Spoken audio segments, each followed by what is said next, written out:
श्री राम। गुरुर्ब्रह्मा गुरुर्विष्णु गुरुर्देवो महेश्वरा, गुरु साक्षात् परब्रह्म तस्मै श्री गुरुवे नमः। अखंड मंडलाकारं व्याप्तं येन चराचरं तत्पदं दर्शितं येन तस्मै श्री गुरुवे नमः। Ram Ram to everybody joining this session.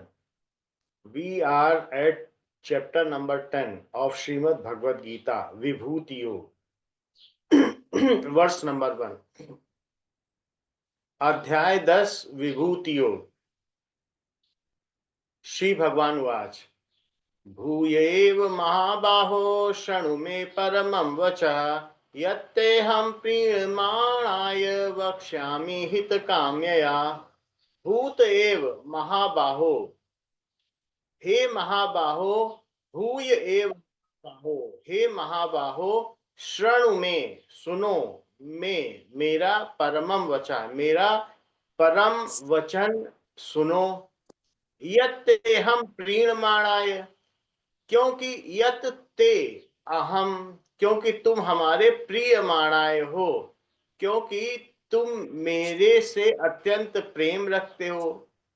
वक्ष्यामि हित काम्या, इसलिए मैं तुम्हारे हित की कामना से उसे कहूंगा।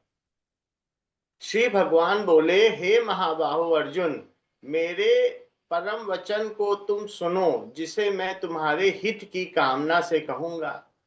क्यों कि तुम मेरे से अत्यंत प्रेम रखते हो। The blessed Lord said again, O mighty armed Arjun, listen to my supreme word, which I will declare to thee, who art beloved for thy welfare.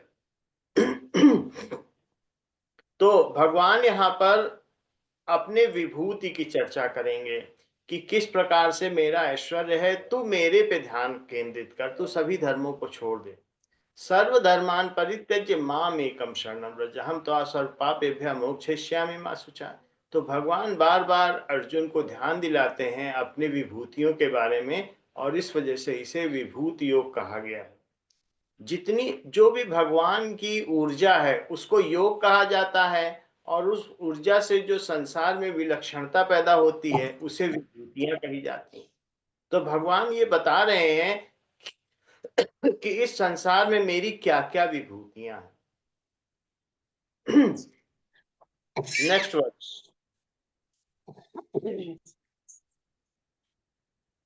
न मे विदु सुरगणा प्रभवं न महर्षया अहमादिर्हि देवानां महर्षीणां च सर्वसा। न मे विदु सुरगणा, ना तो सुरगण देवता लोग ही मुझे आदि से जानते हैं कि मेरा कब प्रारंभ हुआ, क्योंकि मैं अनादि हूं, मेरा कभी प्रारंभ नहीं हुआ है। जिसका प्रारंभ होता है उसका अंत होता है, तो भगवान अनादि हैं। तो देवता लोग मुझे नहीं जानते, मेरे आदि को नहीं जानते। प्रभवम न महर्षया, और न महर्षि लोग, महर्षि लोग ही मेरे प्रकट होने को जानते हैं। अहम आदि देवा नाम, मैं ही सब देवताओं का महर्षि नाम और महर्षि का आदि हूं।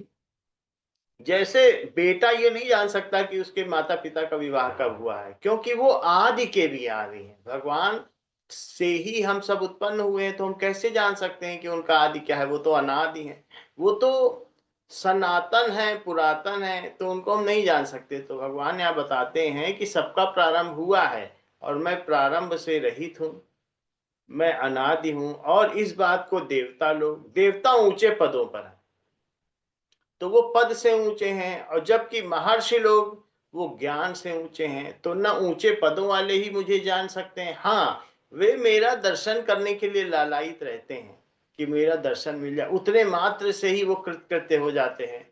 तो ससीम से असीम को नहीं जाना जा सकता। जो ससीम है जिनकी सीमाएं हैं, जैसे इंद्री है, मन है, बुद्धि है, तो उनके द्वारा कैसे असीम को जाना जा सकता है? जो अनंत है उसको कैसे जा सकता है?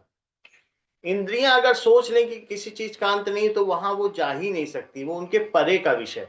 घोड़ा कितनी भी तेज दौड़ ले, वो उड़ान नहीं भर सकता, टेक ऑफ नहीं कर सकता। उसी प्रकार से जब भगवान ये कहते हैं महर्षि और देवता भी मेरे आदि को नहीं जानते, तो फिर सामान्य मनुष्यों की तो बात ही क्या है। तो भगवान यहाँ अपनी विभूतियों की चर्चा कर रहे हैं कि मैं सभी, अहम आदि देवानाम महर्षि राम च सर्वसा, मैं सभी का आदि हूं, सबसे पहले का पहले हूं। Now verse number 3। यो मामजम अनादिम च वेत्ति लोक महेश्वरम असमूढ़ समर्थ्येषु सर्व पापै प्रमुच्यते। यो माम अजम अनादिम च वेत्ति लोक महेश्वरम, यो जो व्यक्ति माम मुझे अजम मानता है, अजन्मा मानता है, हम जान तो नहीं सकते, लेकिन हम अपने में रखें कि हाँ भगवान आदि हैं, हम उनको कैसे जान सकते हैं? तो इन्होंने कहा यो माम अजम अनादिम, वो जो मुझे ऐसा मान लेता है, अजम अजन्मा मानता है, अनादि मेरा कोई आदि नहीं है तो मैं अनादि हूं, अनादि मानता है, लोक महेश्वरम और सारे संसार का ईश्वर मानता है, महान ईश्वर, महाईश्वरम। असमूढ़ समर्थेशु समर्थेशु वह मनुष्यों में, मर्तेशु का मतलब है जो मनुष्य है वो मृत्यु लोक में है, क्योंकि इनकी मृत्यु होती है। तो वह उन मर्त्येशु, उन मनुष्यों में असमूढ़ा है, जानकार है, सर्व पापै प्रमुच्यते, और वो सभी पापों से मुक्त हो जाता है, जो मुझे इस प्रकार से मानता है। तो भगवान ने कहा कि मनुष्य इतना जानने पर भी अपना कल्याण कर सकता है कि भगवान अजन्मा है, भगवान अनादि है, इतना भी मान ले तो अपना कल्याण कर सकता है। भगवान कालातीत है। हम सब काल या समय से बने हैं, लेकिन भगवान के लिए समय का कोई भी विमा नहीं है, समय की कोई डायमेंशन नहीं है। भगवान कालातीत है, उनके लिए सब चीज एक जैसी रहती है। हम तो इस क्षण संसार को देख लें तो अगले क्षण वो संसार भी नहीं रहता, क्योंकि संसार नित्य परिवर्तनशील है, चीजें क्षण क्षण में परिवर्तन हो रही हैं, वही चीज हम दोबारा नहीं देख पाते।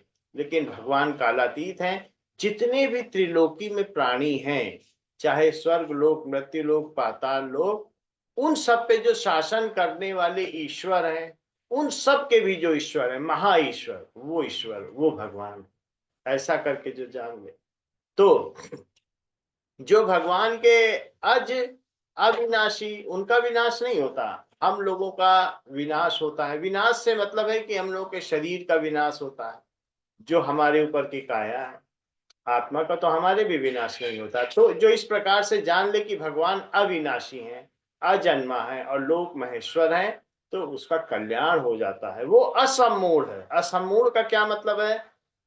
कि जो ये जान ले कि क्या परिवर्तनशील है और परिवर्तनशील है, वो बुद्धिमान मनुष्य। सब बुद्धिमान मनुष्य स युक्ता स सुखी नरा, वो बुद्धिमान मनुष्य जो वे सब देश में रहने के नाते यहाँ पर भी हैं, सब समय में होने के नाते अभी भी हैं, और सब में होने के नाते वे मेरे भी हैं। भगवान सभी में हैं, हर समय हैं, तो इस वजह से वे मेरे हैं। जो ये मान ले कि एक नाता प्रभु से ही है और संसार परिवर्तनशील है, इससे हमारा नाता नहीं है, हमारा सच्चा अनादिकाल से नाता हमारे प्रभु से है, तो वो असमूढ़ है, वो बुद्धिमान मनुष्य है। वो इस संसार को यथार्थ रूप में जान लेता है कि संसार की सच्चाई क्या है, ये परिवर्तनशील है, ये मरण धर्म है। इस प्रकार से वो अपना भी हित कर लेता है और संसार के और प्राणी जो उनके संपर्क में है या जिस वायुमंडल में वो है, उनका भी हित कर लेता है। असमूढ़ समर्थ्येषु सर्व पापै प्रमुच्यते। इस प्रकार से वो तत्वता भगवान को जान लेने पर उसे किसी चीज को रटने की या तोते की तरह बोलने की आवश्यकता नहीं होती, क्योंकि उसके अंदर में वो बात घर कर जाती है। और वह सर्व पापै प्रमुच्यते, वो सभी पापों से जो उसके क्रियमान पाप है और या क्रियमान कर्म है, जो संचित कर्म है, उन सभी से मुक्त हो जाता है। जो पूर्व जन्म के कर्म है जिन्हें अभी हमें भोगना है, एक साथ हम नहीं भोगते, भगवान धीरे धीरे करके उतना ही हमको देते हैं जिससे कि हमें धीरे धीरे शुचिता आती चली जाए। तो लेकिन जिसने भगवान को अपना मान लिया है, उसका न कर्म का बंधन रहता है, न फल का बंधन रहता है, न संस्कारों का बंधन रहता है। जो मान भर भी ले, क्योंकि मानने से जानना हो जाता है, तो हमें मान लेना चाहिए। जो सनक सनंदन और सनकादि में सनत कुमार हैं, वे चारों ब्रह्मा के पुत्र भगवान की चर्चा को बहुत पसंद करते हैं। तो उनमें से एक कहता है और तीन सुनते हैं, वे बहाने बहाने से फिर कोई और कहता है। ये चारों 5 वर्ष की आयु के हैं, हमेशा 5 वर्ष के रहते हैं और सभी लोगों में भ्रमण करते हैं। तो भगवान की चर्चा, कीर्तन, भजन, पूजन आपस में करने से उनको आनंद आता है। उसी प्रकार से अगर हम मान लेते हैं कि भगवान ऐसे हैं, और आप जो भी कोई हमारे यहाँ आए, कोई दूसरा मेहमान आ जाए तो उसको बैठाल के, आओ बहन भगवान की चर्चा की जाए, ऐसा करने से बहाने बहाने से भी जो मेरा श्रवण कीर्तन भजन चिंतन करता है, सर्व पापै प्रमुच्यते, वो सभी पापों से मुक्त हो जाता है। तो इस प्रकार से हमें मान लेना चाहिए। और फिर सदगुरु ने, हमारे गुरु जी ने कहा है जो भगवान के बारे में, जो उनके गुण, जो उनकी विलक्षणताएं, जो विभूतियां बताई हैं, तो उनको अगर हम चर्चा करें, चिंतन करें, उसी प्रकार से जैसे ब्रह्मा के 4 पुत्र हैं, तो वैसे ही अगर हम चिंतन करते हैं तो हमारा भी कल्याण हो जाएगा। सर्व पापै प्रमुच्यते, जो मुझे अजन्मा मानता है, अनादि मानता है, सर्वलोक महेश्वरम मानता है, दैट इज असमूढ़, वही तो बुद्धिमान है। और वो सभी पापों से, चाहे वो संचित हो या क्रियमान हो, सबसे मुक्त हो जाता है।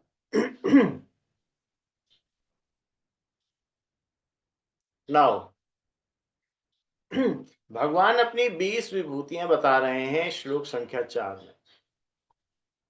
बुद्धिर्ज्ञानम असमोह, क्षमा सत्यम दम क्षमा, सुखम दुखम भवो भावो, भयम चाभयमेव च। बुद्धि, ज्ञान, सम्मोह, क्षमा, सत्य, दमा, क्षमा। बुद्धि ज्ञान असम्मोह, क्षमा सत्य दम शम, सुखम दुखम भावो भावो, भवो भावो, सुख दुख भव अभाव, भयम च अभयमेव च, भय और अभय ये सब मेरे से ही होते हैं।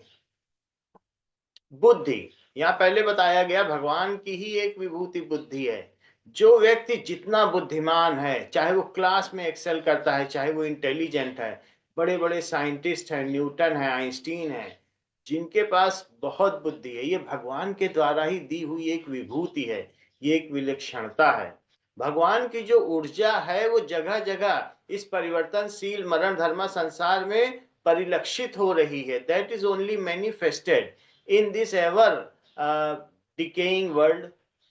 तो जो यहाँ परिलक्षित हो रही है वही तो भगवान की विभूतियां हैं, और उनमें से एक बुद्धि है। तो बुद्धि क्या है?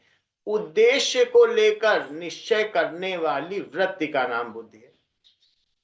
जब हम किसी चीज का उद्देश्य कर लेते हैं, बड़े बड़े साइंटिस्ट हैं, वो किसी चीज के पीछे पड़ जाते हैं, तो और उसमें जब किसी भी चीज में जब एक ही जगह हम गड्ढा करते हैं तो पानी अवश्य निकलेगा।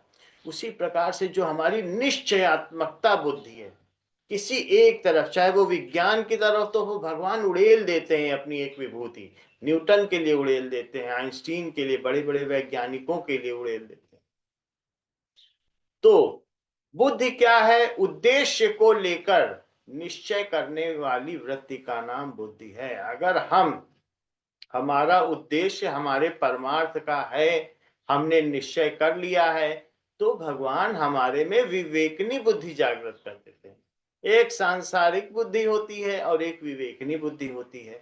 सांसारिक बुद्धि ये सोचती है कि संसार में ये कैसे पाले, वो कैसे पाले, इनका मकान कैसे हड़प ले, उनका समान जमीन कैसे हड़प ले, ये सांसारिक बुद्धि है।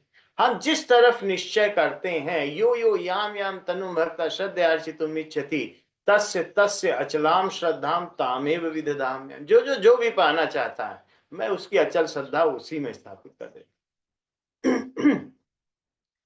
उद्देश्य को लेकर निश्चय करने का नाम बुद्धि है। तो अगर हमारा उद्देश्य परमार्थ का है, हमने ऐसा निश्चय कर लिया है, तो भगवान हमको विवेकनी बुद्धि से वरदानित कर देते हैं। वो बुद्धि क्या करती है, विवेकनी बुद्धि क्या करती है, वो हृदय के ऊपरी स्तर में होती है।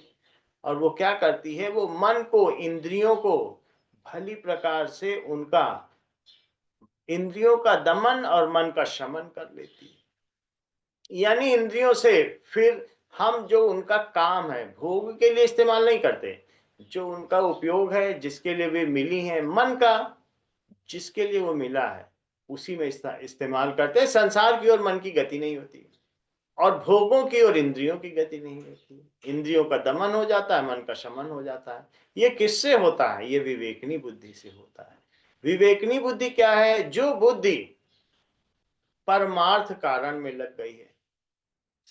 अपने सुख के लिए जब हम कुछ पाना चाहते हैं तो स्वार्थ है, जब हम आत्मा के उत्थान के लिए, उसकी परम गति के लिए कुछ पाना चाहते हैं तो परमार्थ है। तो जब हम ऐसा निश्चय कर लेते हैं तो भगवान हमें सहयोग करते हैं। ऊपरी शक्तियां, दैवी शक्तियां, दैवी संपदा के लक्षण हमारे लिए, उनके दरवाजे खुल जाते हैं और भगवान हमें ऐसी विवेकनी बुद्धि दे देते हैं जिससे हम आसानी से मन और इंद्रियों को संयमित कर सकते हैं। लता मंगेशकर ने पूरे जीवन गोलगप्पे नहीं खाए, मसाले नहीं खाए, जो चटपटे मसाले हैं, क्यों नहीं खाए? तो जब बुद्धि वैसी जागती है और हम किसी एक निश्चय में अटल हो जाते हैं तो आराम से हमारी इंद्रियों और मन का दमन और शमन हो जाता है। दूसरी बात भगवान कहते हैं ज्ञान। ज्ञान क्या है? संसार में सार क्या है, असार क्या है, ग्राह्य क्या है, अग्राह्य क्या है, नित्य क्या है, अनित्य क्या है, सत्य क्या है, असत्य क्या है, उचित क्या है, अनुचित क्या है, कर्तव्य क्या है, अकर्तव्य क्या है, ये जो विवेक है कि इनकी जिसको अलग अलग जानकारी है, और ये ज्ञान कहलाता है। सार क्या है, असार क्या है? साधु ऐसा चाहिए जैसा सूप सुभाए, सार सार को गही रहे थोथा दे उड़ाए। जैसे सूप में अगर हम गेहूं रख दें और उसके छिलके भी होंगे, जो जौ है छिलका है उसका, तो छिलका छिलका उड़ जाता है, गेहूं गेहूं रह जाता है। उसी प्रकार से जो व्यक्ति जिसमें विवेकनी बुद्धि आ जाती है, वो जानता है संसार में क्या चीजें सारवान हैं, किस पर हमें अधिक ध्यान देना चाहिए, क्या ग्रहण करने योग्य है, तो वो सार सार को लेता है, असार को छोड़ देता है। तो सार और असार का ज्ञान, कि आत्मा के निकट क्या है, पहले तो यही जान लेना कि हम आत्मा है, आत्मा सदा तन है, ये हमेशा बनी रहने वाली है, यही जान लेना। और जो दूसरी चीजें हैं, जो ऊपर का कलेवा है, तो वो उसका निकेत है। निकेत का मतलब ये शरीर है, शरीर एक निकेतन है, शरीर एक घर है, उसमें आत्मा रहती है। और फिर ये घर भी किसी और घर में रहता है। तो आत्मा शरीर के घर में रहती है और हमारा शरीर एक कंक्रीट के घर में रहता है। तो हमें ये मानना चाहिए कि हम अनिकेत हैं। जैसे जनक जी अनिकेत थे, विदेह थे, देह को वो अपना नहीं मानते थे, वो विदेह थे। और इसी तरीके से सीता जी को वैदेही कहा जाता है, क्योंकि वे विदेह की पुत्री थी, वैदेही। तो वैसे ही हमको ये जानना होगा कि सार क्या है, असार क्या है, कर्तव्य क्या है, अकर्तव्य क्या है, ग्राह्य क्या है, अग्राह्य क्या है। तो दूसरी चीज कही, ग्राह्य क्या है, अग्राह्य क्या है। जो ग्रहण करने योग्य चीज है, ग्रहण करने योग्य खाना पीना भी हो सकता है, सात्विक भोजन ग्राह्य है। भोजन में भी ये बात कही। आयु सत्व बला रोग सुख प्रीति विवर्धना रस्या स्निग्धा स्थिर हृदय आहार सत्व का प्रिया। जो आयु को, सत्व को, बल को, आरोग्य को बढ़ाने वाला हो, और जो रस युक्त हो, दलिया हो, स्निग्ध हो, स्थिर हो, रखने से खराब ना हो जाए, हृदय को रुचिकर हो, ऐसा भोजन सात्विक को प्रिय है। कट्व अम्ल लवणाति उष्ण तीक्ष्ण रुक्ष विदाहिना आहारा जैसे श्रेष्ठा दुख शोकाय में प्रता। जो कड़वा हो, अम्ल खट्टा हो, कट्व अम्ल लवण, बहुत नमक एक्स्ट्रा नमक लेके भी खाते हैं लोग खाना। कट्व अम्ल कड़वा, खट्टा, नमकीन, लवण, अति उष्ण, बिल्कुल गरम गरम होना चाहिए। चाहे पूरा हमारा एलिमेंट्री कैनाल जो आहार नाल है वो जल ही जाए। अति उष्ण, तीक्ष्ण, तीखापन होना चाहिए, सारे मसाले होने चाहिए। रुक्ष, रूखापन होना चाहिए, पहले उसको तल लिया, फिर कल्हार लिया, फिर सुखा लिया, फिर उसको डीप फ्राई कर लिया, सब उसका रस चला जाता है। रुक्ष विदाहीना, दाहकार, खाना तो खा लिया, बाद में जलन हो रही है। आहारा राजस्य श्रेष्ठा दुख शोका में प्रदा, ऐसा आहार तो राजसी लोगों का प्रिय है जो बाद में दुख और शोक देने वाला है। यात्यामं गत्र संपूतिम परिष्टम चयत उच्चिष्टम पिचा मेध्यम भोजन तामस प्रियम। आधा पका हुआ हो, आधा खुला हुआ हो, थोड़ा खट्टा हो, थोड़ा बदबू आ रही हो, उच्चिष्टम पिचा मेध्यम, और अमेध्य मांस हो जो न खाने योग्य हो, ये यात्यामं गत्र संपूतिम परिष्टम चयत उच्चिष्टम पिचा मेध्यम भोजन तामस प्रियम। तामसी लोगों को, जो दूसरे लोगों को कष्ट देके सुखी होते हैं, ऐसे तामसी लोग होते हैं और उनको ऐसा ही भोजन प्रिय होता है। जो आराम पसंद होते हैं उनको कड़वा, खट्टा, नमक वाला, अधिक गर्म, अधिक तीखा, ऐसा भोजन प्रिय होता है। और जो रस युक्त, स्निग्ध, चिकनाई वाला, स्थिर, आयु और सत्व को बढ़ाने वाला दलिया, खिचड़ी, ये सात्विक लोगों को पसंद होता है जो दूसरे की कल्याण की कामना करते हैं। तो पहली बात भगवान ने कही कि ज्ञान क्या है। ज्ञान क्या है? सार और असार को समझ लेना ज्ञान है, कि क्या चीज हमारे मतलब की है और क्या निरंतर परिवर्तनशील है, उसमें कोई सार नहीं है। मतलब की चीज को जो हम ग्रहण कर लेते हैं वही सार है। ग्राह्य क्या है, अग्राह्य क्या है? तो पहला, ग्राह्य और अग्राह्य में ग्रहण करने वाली चीज हम खा क्या रहे हैं। जो हमें खाना चाहिए सात्विक भोजन ग्राह्य है, राजसी और तामसी भोजन अग्राह्य। सिरजने के लिए नहीं खा लेना चाहिए कि चलो थोड़ा खट्टा है, क्योंकि वो साधना में, ध्यान में हमको बाधा पहुंचाता है। खाना तो अच्छा ही खाना चाहिए, शरीर ठीक रहेगा तो फिर हम इस उपकरण से काम ले पाएंगे, यंत्र से काम ले पाएंगे। ग्रहण केवल खाने की ही चीज नहीं है, मन के लिए भी, मन के लिए भी क्या ग्राह्य है, आंखों के लिए भी क्या ग्राह्य है। ऐसा नहीं हो कि टीवी खुला है तो सामने बैठकर देख रहे हैं, चाहे कुछ भी आ रहा है, जो हमारे लिए ग्रहण करने योग्य है हम वही ग्रहण करें। वरना अब घर में भी रहकर एकांतवासी रहा जा सकता है, तो हमें मन से क्या ग्राह्य है वो भी देखना चाहिए। शरीर से क्या ग्राह्य है, शरीर के लिए क्या चीज उचित है, क्या अनुचित है, सुख के लिए नहीं, अपने आत्मोत्थान के लिए क्या ग्राह्य है। तो इस चीज को कहेंगे ज्ञानम। सार क्या है, असार क्या है, ग्राह्य क्या है, अग्राह्य क्या है, नित्य क्या है, अनित्य क्या है। तो नित्य कौन है? परमात्मा नित्य है, हम उसके अंश आत्मा होने की वजह से हम भी नित्य हैं। शरीर अनित्य है, ये संसार अनित्य है, परिवर्तनशील है। इससे हमें बहुत अधिक मतलब नहीं होना चाहिए, सिर्फ इतना ही मतलब होना चाहिए कि हम किस प्रकार से आत्मा को ईश्वर से मिला सकते। धूमे न व्रियते वही यथा दर्शो मलेन चता यथोल्बेन व्रतो गर्भा तदा तेनेदम अमृतम। जैसे धुएं से आग ढकी रहती है, तो वही धुआं आग की शुरू शुरू में रक्षा करता है। कोयला जलेगा तो धुआं है, उससे आग ढकी धीरे धीरे, लेकिन जब आग ज्यादा होती है तो धुआं छट जाता है। तो ये जो संसार है ये अभी आत्मा की शैशवावस्था में रक्षा करने के लिए है, लेकिन बाद में फिर इस संसार की आवश्यकता नहीं होती, इससे मोह भंग हो जाता है और आत्मा परमात्मा में मिल जाती है। धूमे न वृते वही यथा दर्शो मलेंचा, जैसे मल से दर्पण ढका रहता है, यथोल बेना व्रथे व्रतो गर्भा, जैसे जेर से गर्भ ढका रहता है, उल्बेन से गर्भ ढका रहता है, बल्बियोनिक बैलून से बच्चा ढका रहता है, माँ के गर्भ में यूटरस में जो बच्चा है वो ढका रहता है, लेकिन बाद में उसी को तोड़ के वो बच्चा निकल जाता है। वही झिल्ली, माँ के पेट के अंदर की झिल्ली बाकी बेटे की बच्चे की संरक्षण करती है, सुरक्षा करती है, पोषण करती है, लेकिन झिल्ली बाद में टूट जाती है। तो वैसे ही संसार को सिर्फ हमें इतना ही मानना चाहिए कि ये हमारी शुरुआती अवस्था में पोषण देने के लिए, बाद में इसका कोई महत्व नहीं है। सार क्या है, असार क्या है, ग्राह्य क्या है, अग्राह्य क्या है, नित्य क्या है, अनित्य क्या है, सत्य क्या है, असत्य। तो उमा कहाँ हूं मैं, अनुभव अपना, सत हरि भजन और जगत एक सपना। भगवान शंकर जी पार्वती जी से कहते हैं भगवान का भजन ही सत्य है और ये जो जगत है ये एक सपना है। तो हमें जानना चाहिए कि सत्य क्या है।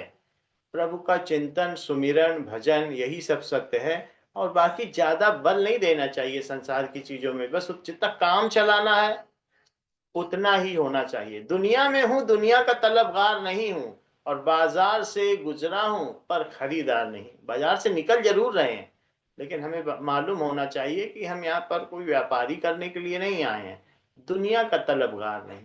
सत्य क्या है, असत्य क्या है, उचित क्या है, अनुचित क्या है, इन्हीं सब का नाम ज्ञान है। तो ये दूसरी विभूति बताई, पहला बताया बुद्धि, दूसरा ज्ञान। इसमें बता रहे हैं सत्य क्या है, असत्य क्या है। जैसे मैंने बताया कि सत्य प्रभु का भजन है, उचित क्या है, अनुचित क्या है। संसार के तौर पर द्वंद रहेंगे ही रहेंगे। संसार में सुख भी रहेगा, दुख भी रहेगा। संसार में जो दिख रहा है, ऐसा लोग कह रहे हैं नहीं ये सत्य है और ये असत्य है, तुमने सच बोला, तुमने झूठ बोला। हम लोग पचड़े में, झंझट में पड़ जाते हैं, तुम सच कह रहे हो, तुम झूठ बोल रहे हो, जबकि वास्तव में इस तल पर जो भी दिख रहा है वो सब असत्य है। ना सतो विद्यते भावो, ना भावो विद्यते सता, उभयोरपि दृष्टोऽन्तः त्वन्यो तत्वदर्शी। ना सतो विद्यते भावो, असत की कोई सत्ता नहीं है, सत्य का कोई अभाव नहीं है, दोनों को तत्वदर्शियों के द्वारा सम्यक रूप से देखा गया है। तो यहां हमें बिल्कुल भी इस विवाद में नहीं पड़ना चाहिए। जैसे सपने में कोई चीज हो, हम सपने में चले जाते हैं, वहां किसी चीज को जस्टिफाई करने लग जाए कि ये ठीक है, ये गलत है, सपना ही असत्य है। उसी प्रकार से ये जगत एक असत्य है। यहाँ हमको ज्यादा किसी चीज को जस्टिफाई नहीं करना, ये ठीक है, ये गलत है, क्योंकि ये एक तंतु के दो सिरे हैं।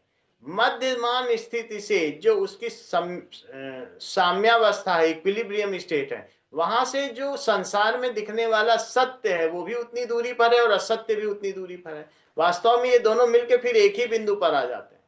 सत्य भी वैसा ही है जैसा असत्य है। तो हमें द्वंद्वों के चक्कर में नहीं पड़ना चाहिए, बस उनको देखते रहना चाहिए। और मध्यमान स्थिति में जो स्थित प्रज्ञ है वो मध्य स्थिति में देखता हुआ बस ईश्वर की लीला करके देखता है।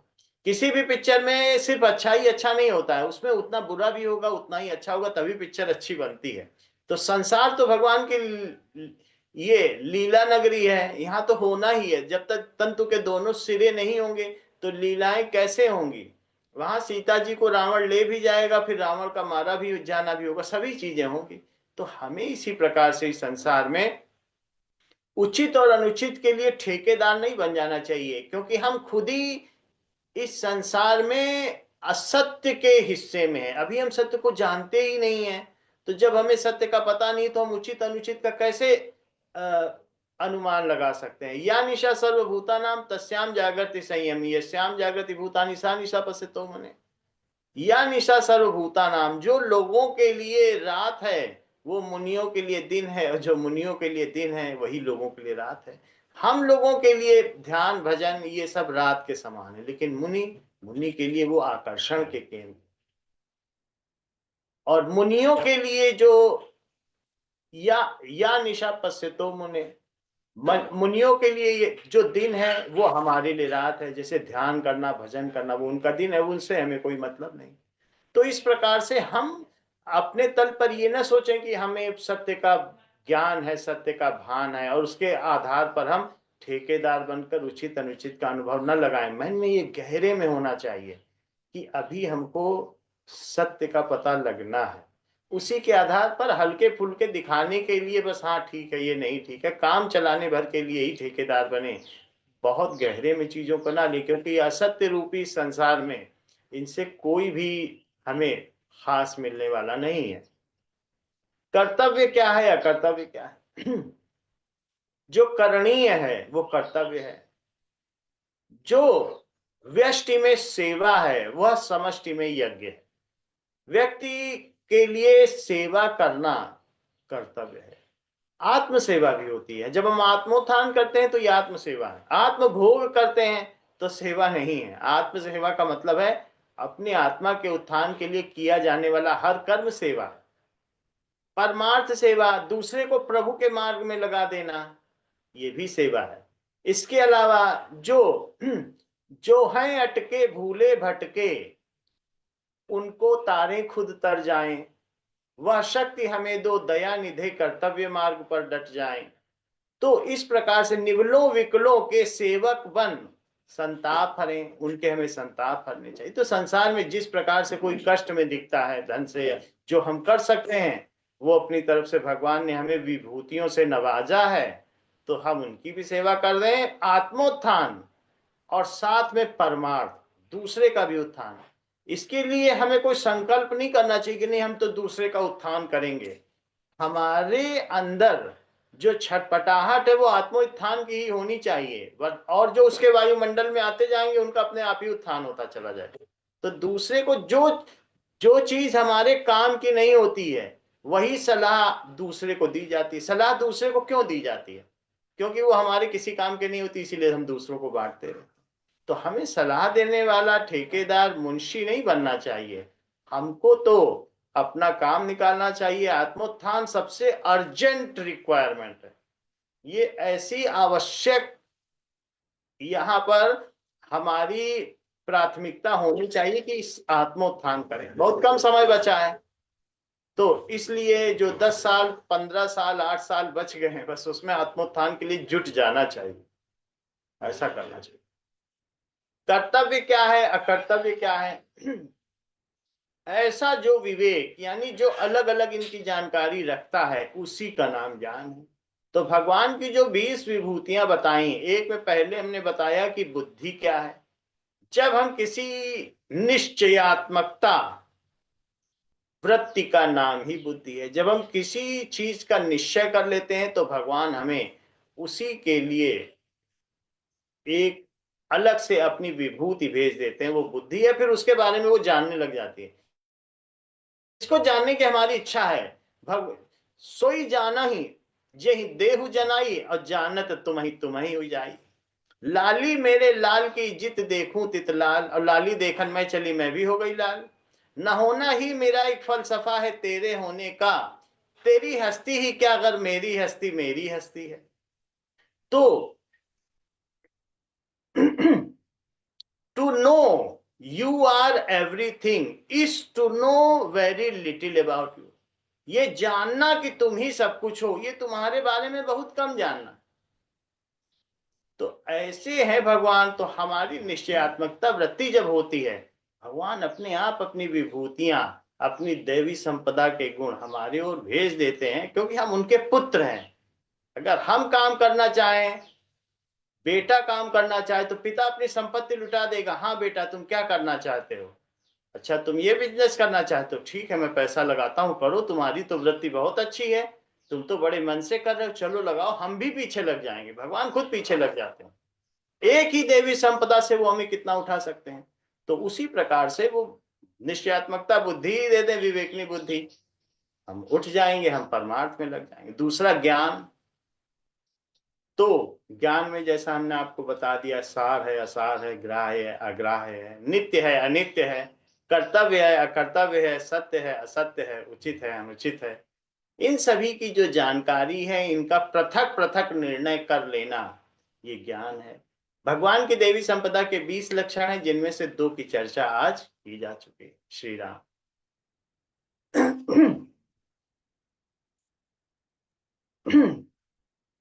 हाँ बहुत मौसी जी। सुंदर। हाँ, बहुत बहुत प्यार आशीर्वाद। बहुत ही सुंदर, गजब से बताइए, दो चीजों का इतना विस्तृत जानकारी दे दी, हृदय गदगद हो गया। बहुत सुंदर। और अब हम आदरणीय मनोरमा बहन को आमंत्रित करते हैं भजन की प्रस्तुति। मनोरमा बहन माइक खोलिए।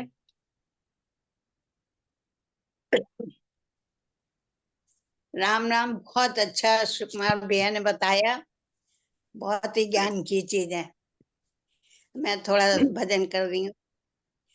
क्या सोच करे पागल मनवा, जो बीत गया सो बीत गया। इस झूठे खेल में क्या मूल्य ही क्या, जो हार गया जो जीत गया। क्या सोच करे पागल मनवा, जो बीत गया सो बीत गया। हम चाहे वही हो जरूरी नहीं, हम चाहे वही हो जरूरी नहीं।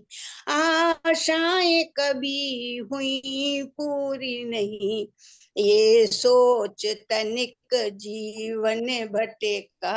शासन कितना बीत गया, क्या सोच करे पागल मनवा, जो बीत गया सो बीत गया। प्रभु प्रेम पीयूष रस पिया जिसने, प्रभु प्रेम पीयूष रस पिया जिसने, परहित जन्म लिया जिसने।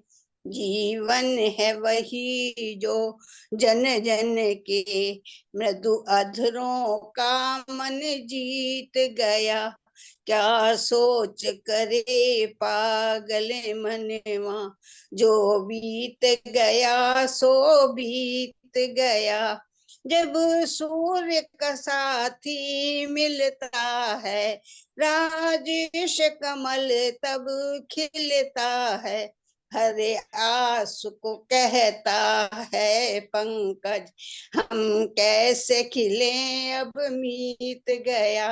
क्या सोच रहे पागल मनवा, जो बीत गया सो बीत गया। इस झूठे खेल में मूल्य ही क्या, कोई हार गया कोई जीत गया। श्री कृष्ण। इस झूठे खेल में मूल्य ही क्या, कोई हार गया कोई जीत गया। सर्वे भवन्तु सुखिनः, सर्वे सन्तु निरामयाः, सर्वे भद्राणि पश्यन्तु, मां कश्चित् दुर्भाग् भवेत्। न तो हम कामये राज्यं न स्वर्गम न पुनर्भवम, कामये दुख तप्तानां प्राणिनां आर्तनाशनम्। त्वदिष्टं भवतु गोविंद, त्वदिष्टं भवतु गोविंद, न तु मदिष्टं, पाहि मां रक्ष मां, तेरी इच्छा पूर्ण हो मां। हम सब तेरी शरण में हैं, अपने चरणों की भक्ति दो मां। श्री राम। राम राम बेटा, राम राम। राम राम राम राम राम। आनंद आया। राम राम दीदी। राम राम बेटा, बहुत सुंदर, बहुत आनंद आया। दीदी राम राम चरण स्पर्श। राम राम दीदी। मनोरमा मंत्र दीदी भजन बढ़िया बोली, बहुत सुंदर बहन। सबको राम राम। मंत्र मुग्ध कर दिया, बिल्कुल शब्द ही नहीं है कुछ बोलने को कि क्या कहें। बहुत सुंदर, गहराई से समझाया है, विस्तृत जानकारी, कुछ बता दिया। बुद्धि और ज्ञान को कितने अच्छे से समझाया। और मनोरमा बहन ने भी भजन उसी तरह का चयन किया। अब ये आसार है। भगवान की विभूतियां है ना, तो इसमें आनंद आएगा। भगवान की विभूतियों में तो आनंद आता ही है। तो एक एक विभूति भगवान की बहुत अच्छी है। Shri Ram. Thank you to all joining this session. We will meet again on next Tuesday. Ram Ram. Ram Ram बेटा, राम राम। सबको राम। राम।